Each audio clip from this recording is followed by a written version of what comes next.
నమస్తే welcome to RV tours and travels private limited అతిథి దేవో భవ. చిన్మస్తక లేదా చింతాపూర్ణి ఈ పేరు ఎప్పుడైనా విన్నారా? ఇది శక్తిపీఠంగా అవతరించిన సతీదేవి రూపం. ఈ ఆలయంలో అమ్మవారికి శిరస్సు ఉండదు. అమ్మవారిని ఇక్కడ పిండి రూపంలోనే పూజిస్తారు. అసలు పిండి అంటే ఏమిటి? ఈ ఆలయం ఎక్కడ ఉంది? ఈ ఆసక్తికర విషయాలను ఈ వీడియోలో తెలుసుకుందాం. చింతాపూర్ణి ఆలయం హిమాలయాలలోని గల శక్తిపీఠాలలో ఒకటి. దక్షయజ్ఞంలో సతీదేవి మరణం తరువాత జరిగిన శివతాండవం సమయంలో సుదర్శన చక్రంతో సతీదేవి శరీరం ముక్కలై ఒక్కో భాగం ఒక్కో ప్రదేశంలో పడిందని పురాణ కథనం. సతీదేవి శరీర భాగాలు పడిన ప్రదేశాలు శక్తిపీఠాలుగా అవతరించి ఆధ్యాత్మిక కేంద్రాలుగా మారాయి. అలా అమ్మవారి పాదాలు పడిన ప్రదేశమే చింతాపూర్ణి ఆలయం.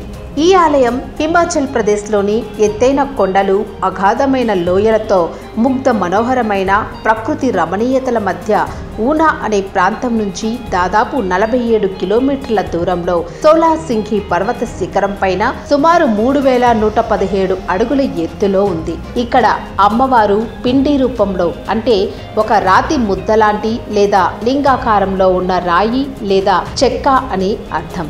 చిత్రపటంలో మనం చూస్తే అమ్మవారి తల లేకుండా ఒక చేతిలో కత్తి, ఇంకో చేతిలో తలభాగం, తన రక్తాన్ని తానే తాగుతున్నట్టు ఉండే కపాల మాలతో నాగులను మెడలో వేసుకుని కాలి క్రింద 2 శరీరాల్ని తొక్కుతున్నట్టుగా ఉండే ఉగ్ర రూపం కాస్త భయాన్ని, ఆశ్చర్యాన్ని కలిగిస్తుంది. శిరస్సు లేని ఈ అమ్మవారిని భక్తులు తమ చింతలు దూరం చేసే తల్లిగా కొలుస్తారు. నిరంతరం ఈ అమ్మవారిని దర్శనం కోసం దేశం నలుమూలల నుంచి భక్తులు వేలాదిగా తరలి వస్తారు. ఈ చింతాపూర్ణి చినమస్తానిగా పిలువబడే అమ్మవారిని దర్శించిన వారికి ఖచ్చితంగా తమ జీవితంలో ఉన్న చింతలు, బాధలు తొలగిపోతాయని అనుభవపూర్వకంగా రుజువైనట్లు కూడా చెబుతూ ఉంటారు. పురాణాల ప్రకారం చిన్ అంటే లేకుండుట, మస్తిక అంటే తల అని అర్థం. శిరస్సు లేని దేవి కాబట్టి ఈ తల్లిని చిన్మస్తికా దేవి అని పిలుచుకుంటారు.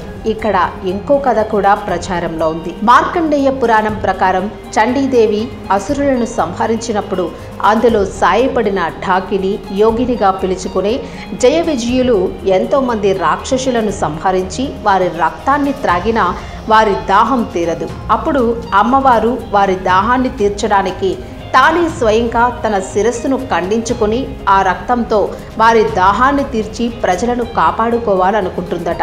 అందుకే ఇక్కడ అమ్మవారికి శిరస్సు ఉండదని అంటారు. ప్రతి ఏడాది జూలై, ఆగస్టు మధ్య 10 రోజుల పాటు ఈ ఆలయంలో ఉత్సవాలు ఘనంగా జరుగుతాయి. వీటినే అష్టమి ఉత్సవాలు అని కూడా పిలుస్తారు. ఇక్కడి అమ్మవారి మహిమల గురించి తెలిసి ప్రపంచం నలుమూలల నుంచి కూడా ఈ ఆలయానికి ప్రజలు వస్తూ ఉంటారు. శ్రావణ మాసంలోనూ, దసరా నవరాత్రులలోనూ, కార్తీక మాసంలోనూ, చైత్ర మాసంలోనూ, పౌర్ణమికి ఇలా ఒక్కటేమిటి ఇతర పర్వదినాలలో విశేష పూజలను నిర్వహిస్తారు. అలాగే ఈ అమ్మవారిని దర్శించుకోవాలంటే కొన్ని నియమాలు మాత్రం తప్పనిసరిగా పాటించాలి. అమ్మవారి దర్శనం కోసం గర్భాలయంలోకి ప్రవేశించే స్త్రీలు లేదా పురుషులు లేదా పిల్లలు తప్పనిసరిగా తల మీద షాల్వా లేదా కర్చీఫ్, టోపీ కానీ కొంగును కానీ కప్పుకోవాలి. సాంప్రదాయ దుస్తులు మాత్రమే ధరించాలి. తోలుతో తయారు చేసిన బెల్టు, బ్యాగులు, పర్సులు ఆలయంలోకి అనుమతించరు. మద్య మాంసాలు సేవించి అమ్మవారి దర్శనానికి అస్సలు వెళ్ళకూడదని చెప్తారు ఆలయ పూజారులు. మరి మీకు కూడా చిన్మస్తిక లేదా చింతాపూర్ణి దేవి శక్తిపీఠాన్ని దర్శించుకోవాలని ఉందా? అయితే తప్పక ఆర్వి టూర్స్ అండ్ ట్రావెల్స్ కు ఒక్క ఫోన్ కాల్ చేయండి. ఈ ప్యాకేజీకి సంబంధించిన వివరాలను తెలుసుకుని మీ టూర్ను ప్లాన్ చేసుకోండి. మరి మీరు కూడా మా ఛానల్ని చూడడం ఇదే ఫస్ట్ టైం అయితే ఛానల్ని సబ్స్క్రైబ్ చేసుకోండి. మీకు ఈ వీడియో నచ్చినట్లయితే లైక్ చేయండి, ఫ్రెండ్స్ అండ్ ఫ్యామిలీస్కి షేర్ చేయండి. మరిన్ని టూర్ ప్యాకేజ్ అప్డేట్స్ కోసం బెల్ ఐకాన్ని క్లిక్ చేయడం మర్చిపోకండి.